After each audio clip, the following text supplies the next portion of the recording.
So you might have been teaching Hotpod Flow for a while, or you teach it multiple times per week, and you want to inject some creativity into it, but you're not sure how much you can chop or change it. Here are 5 tips. Keep the pace and honour all parts that make up the Vinyasa arc when planning your sequences.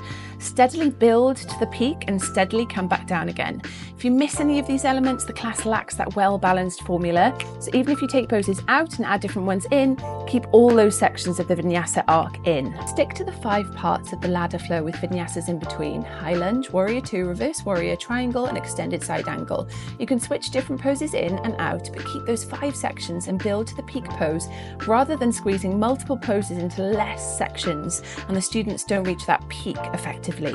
You could focus on body parts or groups of poses or a theme when sequencing your classes. Here's an example of how I focused on quads and back bends. There's a low lunge back bend here in the warm-up, side plank with a quad stretch here at the end of ladder flow, option to do candy cane here after half moon, dancer's pose to end the balancing before the forward fold section. So if you bring in yoga philosophy to your classes, make sure you weave it into the whole of the class. You might use it in your intro, then you've chosen specific poses that that theme connects to, and then you finish off perhaps with a reading that ties it all together that isn't too overwhelming for a beginner student.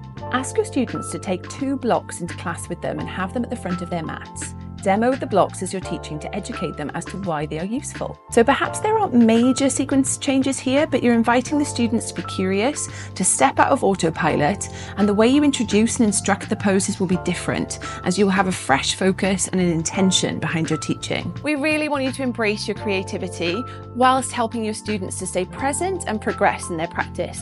But we also want them to feel a level of familiarity and control. They're expecting a certain thing, and as a brand, it's important that we deliver that consistent class experience. If it's too complicated or too different, it might be overwhelming and the student might not come back. I hope these tips have been helpful. Good luck. Any questions, let me know. Thanks.